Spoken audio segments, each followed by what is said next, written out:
Previous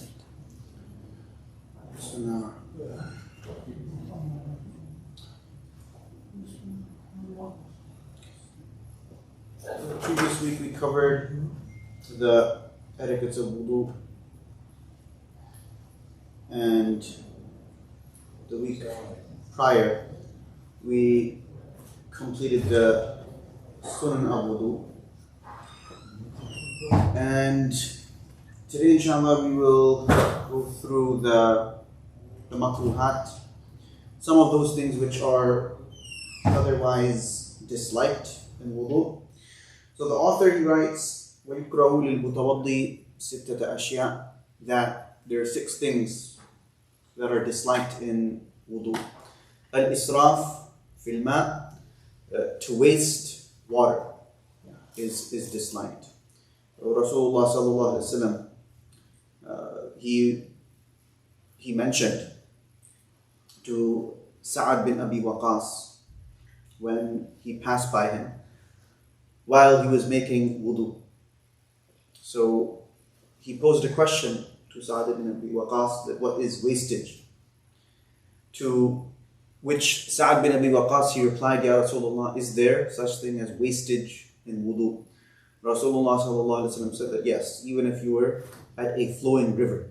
So if a person uses more water than necessary, then this would constitute as wastage and israf. So one should not waste water. The Prophet ﷺ, his habit was that he would use a mud, which is approximately 750 milliliters. وَالتَّقْدِيرُ فِيهِ, the second is وَالتَّقْدِيرُ فِيهِ, it's disliked to use very little water, to the extent that one uses hardly enough that it becomes like wiping.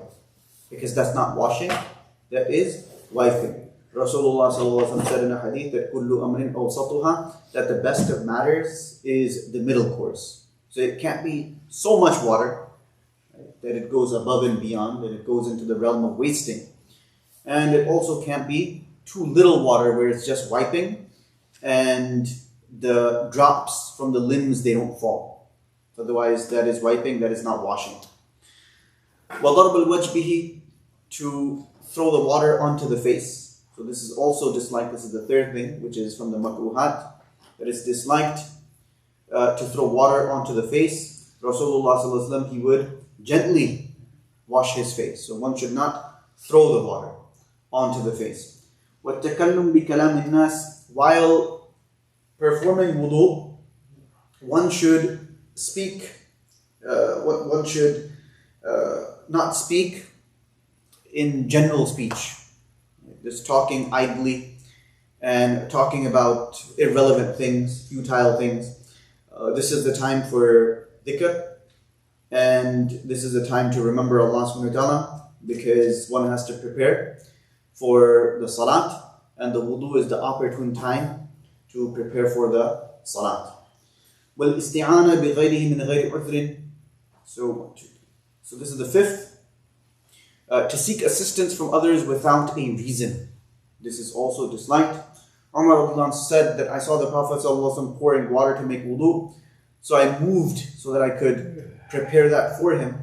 And the Prophet ﷺ said that, stop, O Umar, for verily I don't need anyone to help me with my prayers and with my wudu by extension. So it's from the mustahabbat that we do wudu ourselves. And obviously if there's a genuine necessity, if there's a genuine reason that one needs help, one needs aid, then that's a different matter altogether. But if there is no genuine necessity, there's no reason, then it's from the mustahabbat, it's from the sunan of Rasulullah sallallahu alaihi wasallam that one should do wudu by himself, by herself. Number 3, and the final one, number 6, وَتَثْلِيثُ الْمَسْ بِمَاءٍ جَدِيدٍ, to wipe the head 3 times using new water each time. This too is disliked. This is according to the Shafi madhab, that 3 times to wipe the head. This is according to their madhab, the Shafi madhab. According to the Hanafi madhab, it's just once, to wipe the head once. So to wipe it more than that, it's disliked, because the Hanafi madhab, they consider this as wastage, and also because Rasulullah sallallahu alaihi wasallam, he did masa only once. So these complete the makruhat, those things which are otherwise disliked in wudu.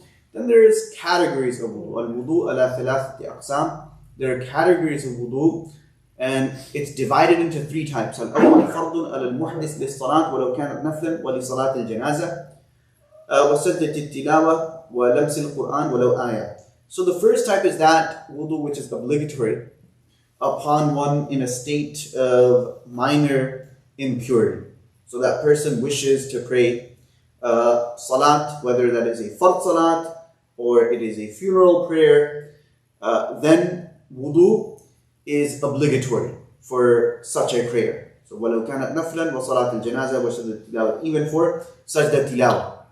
Even for sajda tilawa. So for a person who is reciting the Quran, if that person comes across a sajda, to perform that sajda, it's obligatory for a person to be in the state of wudu. So a person could be reading by memory and he comes across a verse of sajda.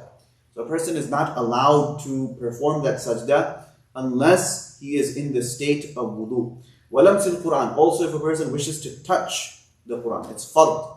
It is obligatory that a person be in the state of wudu, even if it is only one verse. Even if it is only one verse. So anything even written on paper, the wall, if the wall has Quran on it, if a coin has verses of the Quran on it, even that cannot be touched except by a person who is in the state of wudu. The second type, yes. Yes, لا يمسه المطهرون. Then the second type, wajibun lit-tawaf bil-Ka'bah. The second type of wudu is wajib. This is wajib for the tawaf of the Kaaba. So the Prophet ﷺ said that the tawaf around the Kaaba is like prayer except that you may speak, and whoever speaks should not speak unless it is good. Now what is the difference between fard and wajib? So if a person, for example, does tawaf without wudu, then the tawaf according to the Hanafi school is complete. But it is severely, severely disliked. It is severely disliked. So a person should have wudu when performing the tawaf. If during the tawaf the wudu breaks, go do wudu, come back and start from wherever the person has left off. This is what wajib means. As opposed to salat. That if a person is not in the state of wudu in salat, then the salat doesn't count altogether. The salat doesn't even count. Doesn't matter what kind of salat it is. It could be fard, it could be nafil, it could be janazah, it could be sajda tilawa. It doesn't count if a person doesn't have wudu. For tawaf, it's wajib to have wudu. Meaning that the tawaf, it will be considered, but it is severely disliked to perform tawaf without the wudu. والثالث, the third type is mandubun lil-nawm ala taharatin. So the author is saying that the third type is that which is recommended on different occasions, namely when one wishes to sleep in a state of purification. This is from the Sunan of Rasulullah sallallahu alaihi wasallam. One should perform the wudu before retiring to bed, or when one awakens from the sleep, or so one can continuously be in the state of wudu. So there's three. This is when it is mandub, it is recommended. And there's different occasions. So prior to sleeping, prior to retiring to bed, or when getting up from the sleep, it is always a good habit to start with wudu. And the third is walil mudawam alayh. So for example, if a person is of the habit of keeping wudu throughout the day, he breaks the wudu and performs the wudu again. This is also from the mandubat, meaning it's from the mustahabbat. There's great rewards associated with that. Other occasions are also mentioned where, for example, if a person wants to touch a book of hadith, right, or tafsir of the Quran, then it is recommended to have wudu. It is recommended to have wudu. Walil wudu alal wudu. It's also recommended for one in a state of wudu to refresh his wudu. If he is in a state of wudu, he can refresh his wudu with the intention of attaining rewards and closeness to Allah Azza wa Jal, and provided that when one makes wudu for the second time, it's mustahab to perform it in a different place. So if a person made wudu at home and offers the Asr prayer and he remains in the masjid till Maghrib, then performs, even though he may be in the state of wudu, performs wudu for Maghrib in the masjid, then this would be wudu ala wudu. This is wudu on top of wudu. It's from the mustahabbat. And this is also mentioned in hadith as well. Inshallah, we'll stop over here and continue next week. Jazakumullah khair. Yeah. If you are making a wudu ala wudu, Yes. since you already have, but your second wudu is kind of messed up. Kind of what? The second wudu is messed up. You didn't do it properly. Yes. You did a major thing. It's still, you can say that you have wudu or no? Yeah. You can still say that you have wudu because you haven't broken your wudu. Yeah. Yeah.